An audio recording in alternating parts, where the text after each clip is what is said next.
Imagine waking up 5 years from now and realizing you haven't lived a single day for yourself. You wake up, you grab your phone, you let a stranger's tweet ruin your breakfast, you let a market dip ruin your lunch, you let your boss's mood ruin your dinner. You are constantly reacting. Look at yourself. You think you're free. Wrong. You are a slave to your dopamine addiction, a slave to the approval of people you don't even like, a puppet tangled in strings pulled by algorithms, the news cycle, and your own insecurity. You are exhausted, not because you work too hard, but because your mind has no walls. Is this it? Is this the life you grind for? To be a terrified leaf blown around by the wind? Most people will tell you to manifest happiness or wish for wealth. Garbage. That is a fairy tale for children. We are not here to wish. We are here to go to war, a war for your mind. What follows is not just philosophy. It is an operating system used by emperors and Navy SEALs to stand unshakable in a world on fire.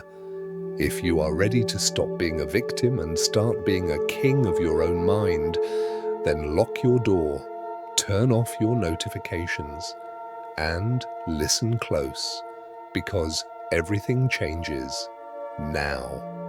So how do we begin this war? We do not start by attacking the world outside. We start by fortifying the castle inside. Think about your average Tuesday morning. You wake up, and before your feet even touch the floor, the invasion begins. You open LinkedIn. You see a post from a former colleague, someone less talented than you, someone who used to ask you for help, announcing their massive promotion and a new corner office. Then you switch apps. The news feed screams about impending layoffs in your industry. Interest rates are up. The housing market is down. Suddenly, your chest tightens. A cold spike of adrenaline shoots through your veins. You haven't even brushed your teeth yet, and you are already defeated. You feel small, you feel threatened, you feel powerless. Why does this happen? It happens because your operating system has a fatal flaw. You have given the outside world, the economy, the algorithm, the opinions of strangers, administrative access to your nervous system. You are trying to control the weather, and when it rains, you are angry at the clouds. This is where the ancient Stoic Epictetus grabs you by the shoulders. He offers us the dichotomy of control, but I want you to visualize it differently. I want you to see it as an internal firewall. Imagine your mind is a high-security server. Outside this firewall is everything that is not up to you. The economy, that's external traffic. Your boss's mood today, external traffic. Whether you get fired or promoted, believe it or not, that is largely external traffic, dependent on budgets and market forces you cannot touch. But inside the firewall, that is your kingdom. That is the code you write, your judgment, your character, your reaction to the chaos. Most of us, especially in this hyper-connected American culture, spend 99% of our energy trying to hack the external servers. We obsess over what people think. We lose sleep over stock prices. We scream at traffic. And what is the result? Burnout. Because you are fighting a war, you are mathematically guaranteed to lose. Let's go back to that Tuesday morning. The Stoic you sees the layoff news, the fear tries to enter, but the firewall catches it. You pause, you analyze the data. You say to yourself, the economy is not under my control. Being anxious about it will not save my job, it will only destroy my focus. So, you delete the anxiety. You shift 100% of your power to what is inside the firewall: your skills, your resume, your work ethic, your capacity to pivot. Do you see the difference? The victim asks, "Why is this happening to me?" The Stoic asks, "How can I use this?" Ask yourself this right now and be honest. How much of your mental battery did you drain today worrying about things that would have happened whether you worried or not? When you build this internal firewall, you stop being a leaf in the wind. You become the wind. You realize that your peace of mind is not a byproduct of your circumstances, it is a product of your choices. You can be happy in a traffic jam, and you can be miserable in a mansion. The external world provides the raw material, but you are the architect of the experience. But here is the catch.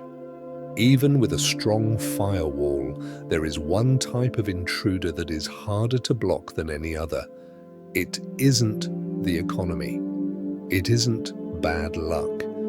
It is something far more insidious, something that whispers to you in the voices of your friends, your family, and the anonymous mob online. You can control your reaction to events, but can you control your reaction to them? What happens when the world doesn't just attack your wallet, but attacks your identity? That intruder is the weight of other people's eyes. It is the crushing burden of validation. We have built a society where our worth is quantified by metrics that did not exist 20 years ago. Likes, retweets, views, comments. You post a photo of your life and then you wait. You wait for the little red dot to tell you that you matter. You speak up in a Zoom meeting, pitch an idea you really believe in, and for 3 seconds, there is silence. Or worse, someone types a sarcastic comment in the chat. What happens to your internal firewall then? For most of us, it crumbles. You feel the heat rise in your neck. You replay that moment in the shower for the next 3 days. You wonder, do they think I'm stupid? Do they think I'm a fraud? Ask yourself this. Why do we hand the keys to our self-esteem to people we wouldn't even ask for directions? We live in the United States of anxiety, where we are terrified of being cancelled, terrified of being cringe, terrified of being seen as anything less than perfect. We are actors trapped in a play we didn't write, performing for an audience that doesn't care, hoping for applause that will never be loud enough. This is where Stoicism offers you a weapon sharper than any sword: selective indifference. Notice I didn't say indifference. Total indifference is for sociopaths. Selective indifference is for kings. Marcus Aurelius was the emperor of Rome. Every day, people wanted something from him. Every day, the Senate criticized him. The citizens gossiped about him, and his enemies plotted against him. If he had checked his approval rating every morning, he would have gone insane. Instead, he wrote a simple reminder in his journal: "I have seen the beauty of good and the ugliness of evil, and the nature of the wrongdoer, and realized that he is related to me." He meant that the people judging you are just people. They are confused, they are tired, they are projecting their own insecurities onto you. Think about the last time you were afraid of posting something authentic because of what people might say. Who are these people really? Are they the experts in your field? Are they the ones paying your bills? Or are they just ghosts in the machine? faceless avatars scrolling through life on the toilet. To practice selective indifference is to realize that the opinions of the mob are noise, static, wind. If a madman walked up to you on the subway and screamed that your shirt is ugly, would you go home and cry? No, you would pity him. You would realize his opinion has no data, no authority, no value.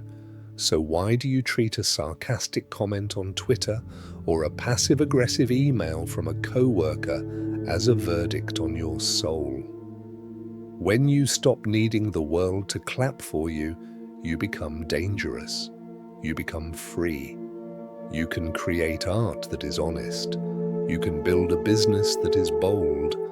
You can speak the truth even when your voice shakes. Because you are no longer performing. You are just being. But wait, there is a reason why we cling so tightly to the opinions of others. We care about what they think because we assume they will be around forever to remember our mistakes. We assume we will be around forever to suffer the embarrassment. But what if I told you that the audience you are so afraid of is already dead? What if the only thing more terrifying than their judgment is the clock ticking on your own wrist? That ticking sound, it isn't just a measurement of time, it is a countdown, and it is the only thing that is truly real. We just talked about how terrified we are of other people's opinions. We freeze because we are afraid of making a mistake. But the Stoics would look at our modern lives, our endless procrastination, our addiction to someday, and they would laugh. Not out of cruelty, but out of disbelief. Consider the lie you tell yourself every single week. You say, I'll start that business when the economy gets better. I'll ask her out when I lose 10 pounds. I'll forgive my father when I'm ready. And you live with this arrogant assumption that you have a contract with the universe guaranteeing you a tomorrow. Let's look at the Sunday scaries. You know that feeling? It's 4 p.m. on a Sunday. You haven't even started the work week, but you are already filled with dread about Monday morning. You are mourning the loss of your freedom before you've even lost it. You spend your precious Sunday evening paralyzed, scrolling through Netflix, trying to numb the anxiety of the future. Seneca, the great Roman philosopher, saw this thousands of years ago. He said, "You act like mortals in all that you fear, and like immortals in all that you desire." Read that again in your mind. You are terrified like a mortal, afraid of losing your job, afraid of embarrassment, but you delay your dreams like an immortal, as if you have 1,000 years to finally become the person you want to be.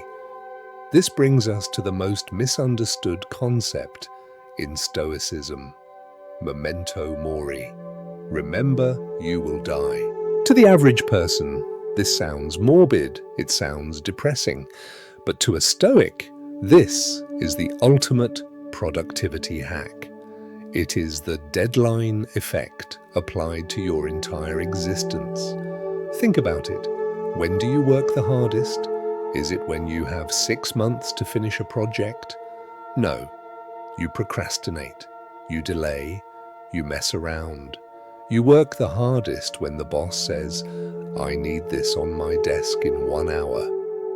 The deadline creates focus. The deadline eliminates the unessential. The deadline makes you drop the excuses and do the work. Death is that deadline. Imagine if a doctor told you that you have exactly 1 year left to live. Just 1 year.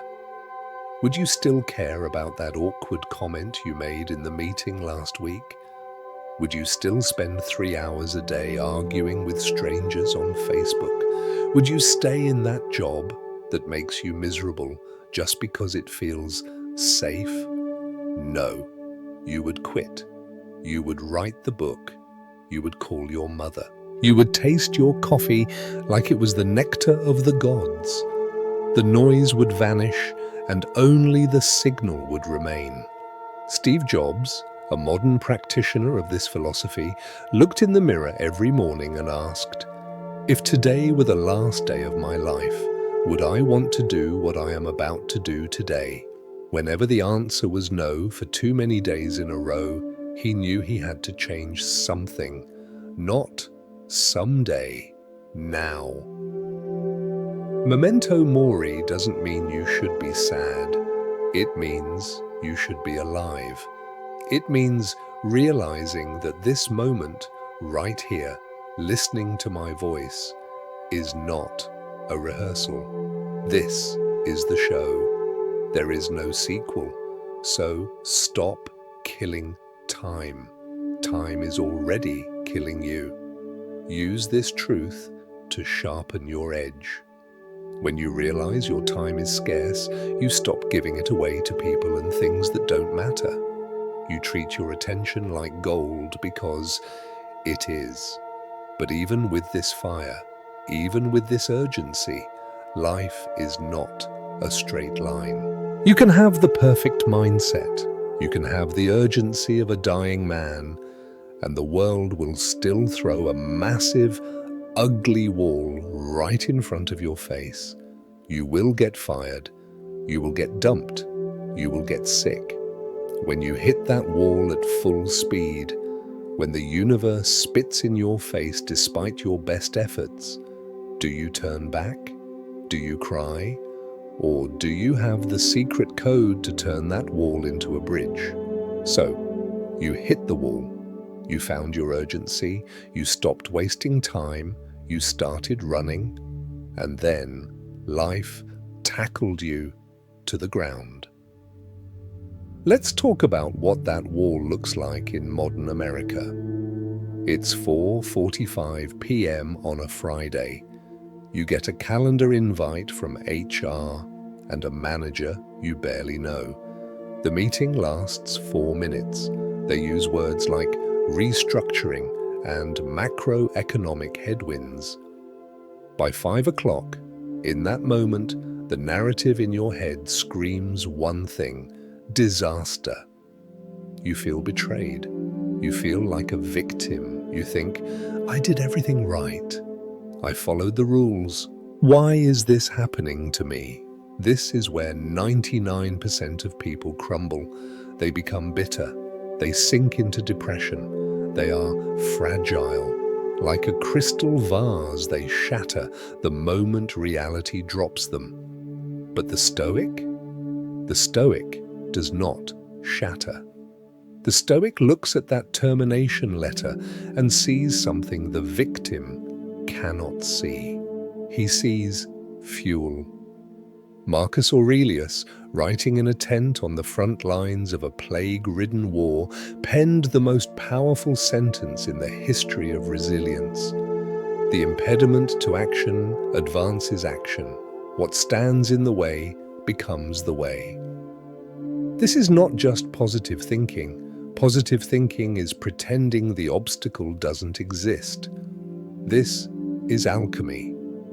This is taking the lead of your misfortune and turning it into gold. Think about the physics of fire. If you are a small, weak candle, the wind extinguishes you. You are fragile. But if you are a roaring bonfire, the wind feeds you. The wind makes you hotter, brighter, and more dangerous. So, back to that layoff.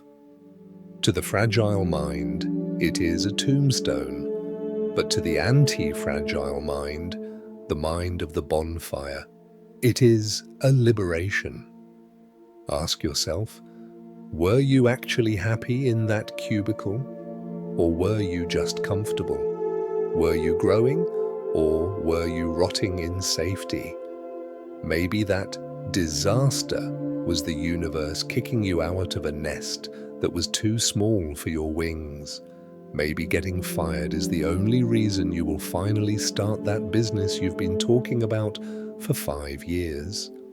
Maybe the heartbreak you are suffering right now is the necessary pain to teach you how to choose a partner who actually respects you. You see, we are taught to fear chaos. We want a straight line to the top. But life is not a straight line. Life is a series of walls. If you turn back every time you hit one, you will end up exactly where you started. Nowhere. The Stoic does not say, "I am okay with this." The Stoic says, "I need this." This is the concept of anti-fragility. You don't just survive the stress, you get better because of it. Like a muscle that only grows when you tear it in the gym, your character only grows when life tries to tear you apart. So, look at the problem facing you right now, that debt, that divorce, that failure. Stop wishing it away. Stop praying for an easier life. Pray for a stronger back. Look that obstacle in the eye and say, "Thank you for the training." Because here is the truth. The version of you that has never been broken is weak. The version of you that has never lost is untested. The scar tissue is stronger than the skin. But I know what you are thinking. That sounds great, but when the bad news hits, I get angry, I get emotional, I lose my temper before I can even think about being a bonfire. You're right. The philosophy is perfect, but your biology is primitive. When the stress hits, your blood boils. Your animal brain takes over. So, how do you bridge the gap between the stimulus and your response? How do you freeze time in that critical split second before you make a mistake you can't undo? That animal brain, that biological urge to strike back, is the single greatest saboteur of your success. You can understand all the philosophy in the world, but if you cannot control the gap between the trigger and the explosion, you are useless. Let's place you in the arena of the modern American workplace. It is 2:30 p.m. on a Wednesday. You are tired, you are caffeinated, and then ping. You open an email from a coworker. Let's call him Gary. Gary has just CC'd your boss on a message that subtly undermines the project you spent 3 weeks building. He uses passive-aggressive corporate speak like, "Just want to ensure we are aligned," or "per my last email," but you know what he is really saying. He is calling you incompetent. He is trying to steal your credit. In a millisecond, your face gets hot. Your stomach twists into a knot. Your fingers fly across the keyboard. You draft a reply that is sharp, witty, and absolutely devastating. You want to hurt him. You want to defend your territory. You feel righteous. You feel strong. Stop. Look at yourself in this frozen moment. Are you strong, or are you a puppet? If Gary can ruin your afternoon with 2 sentences, who is the master here? Is it you, or is it Gary? By reacting instantly, you have just handed him the remote control to your nervous system. He presses a button, and you dance. He presses another, and you scream. That is not power. That is slavery. This brings us to the core of emotional sovereignty. The Stoics discovered a secret weapon called the Stoic pause. It is the discipline of buying yourself time. It is the understanding that the event itself, the email, is neutral. It is just pixels on a screen. It is harmless. The rage you feel, that comes entirely from your interpretation of the pixels. You are telling yourself a story that your reputation is destroyed, that you are under attack. When you feel that spike of emotion, you must treat it like a red flag on a battlefield. It is a signal to retreat, not to attack. You must say to yourself, I will not make a decision while I am in this state. I will wait. Imagine if you waited 24 hours to send that email. How would you feel tomorrow morning? You would likely read your angry draft and laugh. You would delete it. You would write a response that is calm, factual, and professional. You would solve the problem without creating a new one. To be able to pause when the whole world is screaming for a reaction, that is a superpower. Viktor Frankl, a psychiatrist who survived the Nazi concentration camps, found this truth in the darkest place on earth. He said, between stimulus and response, there is a space. In that space is our power to choose our response. In our response lies our growth and our freedom. In that space lies your freedom. So the next time the traffic cuts you off, or your spouse says something sharp, or the market crashes, find the space, widen the gap, take a breath that goes all the way down to your stomach. Ask yourself, does this actually harm my character, or does it just hurt my ego? Usually, it is just the ego. And the ego is a hungry ghost that is never satisfied. But once you master the pause, once you stop reacting to every little slight and insult, you start to notice something else. You realize that most of your stress doesn't come from attacks. It comes from wants. It comes from a desperate, clawing need to have more. More money, more status, more things. We are angry because we didn't get what we wanted. But have you ever stopped to ask why you wanted it in the first place? What if the reason you are so easily triggered is that you are carrying too much luggage? What if the secret to invincibility isn't getting everything you desire, but realizing you already have everything you need? We are standing in the middle of the greatest paradox of American life. We are the wealthiest nation in history, yet we are drowning in a feeling of poverty. Look around your own home. You have a supercomputer in your pocket. You have climate control at the touch of a button. You have access to more food, more entertainment, and more safety than a Roman emperor could have ever dreamed of. And yet, be honest with yourself. Do you feel rich? Or do you feel like you are constantly running out of time, running out of money, and running out of breath? This is the hedonic treadmill. It is a trap designed by biology and perfected by capitalism. You work 60 hours a week to get the promotion. You get the promotion. You buy the bigger house. You feel a spike of joy for maybe 3 weeks. And then you look at your neighbor's new Tesla. Suddenly, your house feels small. Your car feels old. The finish line moves 10 miles further away. You run faster, but you never actually move. Let's talk about the golden handcuffs. You are terrified of losing your job, not because you will starve. You won't starve, but because you have built a cage of expenses that requires your misery to maintain. You are trading your life force for things you don't even have the time to enjoy.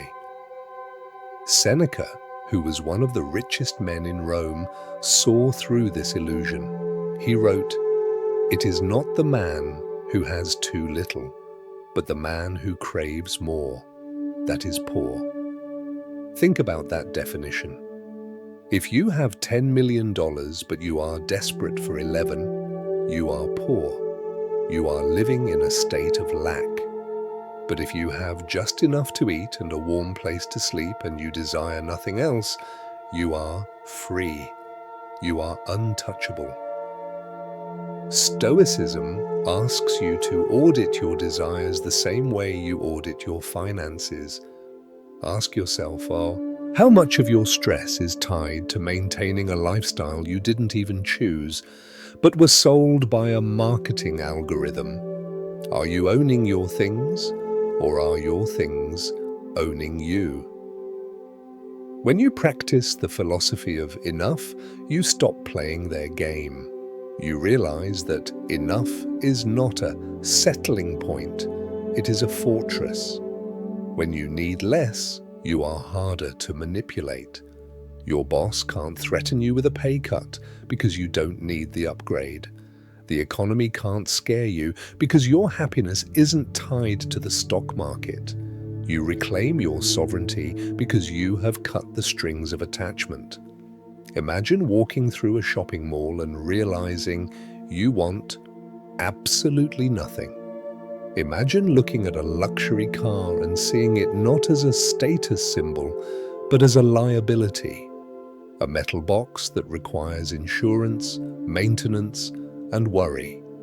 That level of mental clarity is worth more than any number in a bank account.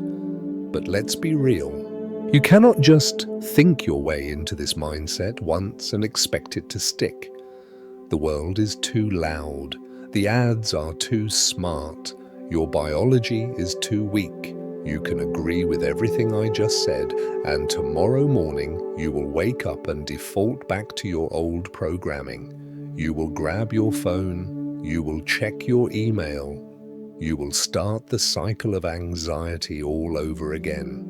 Unless you have a protocol, a system, a set of specific, non-negotiable actions that you perform every single day to rewrite your neural pathways. Philosophy without a schedule is just a daydream. You need a battle plan for the morning and a debrief for the night. Do you have the discipline to do what is necessary before the rest of the world wakes up to infect you? That discipline begins in the silence before the sun comes up. If you lose the first 15 minutes of your morning, you have likely lost the entire day. Most people treat their morning routine like a frantic accident. You hit snooze, you doom scroll Instagram for 20 minutes, letting the envy of other people's lives seep into your brain before you've even had water. You rush to get dressed, you spill coffee, you curse the traffic. By the time you sit at your desk, you are already retreating. You are already in survival mode. You are unarmed and the world is shooting at you with live ammunition. The Stoic does not hope for a good day. The Stoic engineers a good character to handle whatever the day throws. This brings us to the morning protocol, or what the ancients called premeditatio malorum, the premeditation of evils. Now, I know what you are thinking. Why would I start my day imagining bad things? Isn't that pessimistic? Doesn't that attract negative energy? No, that is called preparation. A pilot does not get into the cockpit and manifest a safe flight. He runs through the emergency checklist. He prepares for engine failure so that if it happens, he doesn't panic. He executes. So, tomorrow morning, before you unlock your phone, I want you to sit in the quiet and visualize your day. See the traffic jam on the I-405. See your boss criticizing your report in front of the team. See the technology failing right before your presentation. Feel the frustration rising in your chest. And then, in your mind, practice your response. See yourself staying calm. See yourself smiling at the rude barista. See yourself accepting the delay with grace. You are putting on your armor. You are rehearsing the battle so that when the real war starts, you have already won. You step out the door not as a fragile victim hoping for kindness, but as a warrior ready for chaos. And then the day happens. You fight, you win some, you lose some, and finally you return to the sanctuary of your home. This leads us to the evening protocol. In modern America, we have a phenomenon called revenge bedtime procrastination. You know this feeling well. You are exhausted, but you refuse to go to sleep. You lie in the dark, bathed in the blue light of your phone, watching meaningless videos until 1 a.m. Why do you do this? Because you feel like you had no control over your day, so you are desperately trying to steal back a few hours of freedom at night. But this is not freedom. This is self-destruction. Seneca wrote about his evening routine. When the light has been removed and my wife has fallen silent, I examine my entire day and go back over what I've done and said, hiding nothing from myself, passing nothing by. Instead of numbing yourself with entertainment, the Stoic enters the internal courtroom. You become both the judge and the defendant. You review the tape of your day. You ask yourself, where did I let my ego take the wheel today? Did I speak too harshly to my heavy-hearted friend? Did I get angry at the news? Did I eat too much out of stress? You do not do this to shame yourself. Guilt is useless. You do this to learn. You acknowledge the mistake. You plan how to fix it tomorrow. And then, this is the most important part, you let it go. You close the book on the day. You do not carry the baggage of Tuesday into Wednesday. You sleep with a clean conscience. You accept that you did your best, and what is done is finished. This cycle, the armor in the morning, the review in the evening, is how you build a fortress that no external crisis can breach. It turns your life from a series of frantic reactions into a masterpiece of continuous improvement. But even with this armor, even with this discipline, there is still one problem. You are still looking at your life through a microscope.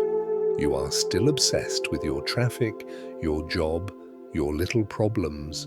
You are trapped in the bubble of your own ego. What if the ultimate relief doesn't come from fixing your life, but from realizing how incredibly small your life actually is? What happens to your anxiety when you stop looking in the mirror and start looking at the stars? As you look down at that blue marble floating in the void, something strange begins to happen to your anxiety. It vanishes. Down there, in that microscopic grid of concrete we call a city, you were drowning. You were obsessing over a sarcastic comment from your boss. You were losing sleep because your bank account balance dropped by 10%. You felt like the main character in a Greek tragedy, carrying the weight of the world on your shoulders. But from up here, you can't even see your office building. You can't see the traffic jam that ruined your morning. You can't see the borders that nations are fighting wars over. All of that noise, all of that urgent drama is reduced to silence. This is the view from above. It is the Stoic antidote to the poison of self-importance. We suffer because we lack perspective. We walk through life with a magnifying glass glued to our eyes. Every problem looks like a mountain because we are standing 1 inch away from it. A breakup feels like the end of the world. A rejection letter feels like a death sentence. An awkward conversation feels like a permanent stain on your honor. But ask yourself this: how many crises were you stressing about 5 years ago that you cannot even remember today? Do you remember what you were worried about on February 14th, 2018? Probably not. And if you can't remember it, did it actually matter? Marcus Aurelius, the man who ruled the known world, constantly reminded himself of his own insignificance. He visualized the empires that rose and fell before him. He thought of the millions of people who had fought, loved, hated, and died, and are now completely forgotten, their names erased from stone, their bones turned to dust. He wrote, "Look back over the past, with its changing empires that rose and fell, and you can foresee the future, too." He realized that he was just a tiny, momentary ripple in an endless ocean of time. Now, to the modern American ego, this sounds terrifying. We are taught that we are special. We are taught that we are the center of the universe. To be told that you are dust feels like an insult, but it is not an insult. It is a liberation. Think about the pressure you carry every day, the pressure to be successful, the pressure to be famous, the pressure to leave a legacy. It is crushing you. It is making you sick. The view from above cuts the strings of that pressure. When you realize that in the grand scheme of the cosmos, your success means nothing and your failure means nothing, you are finally free to just live.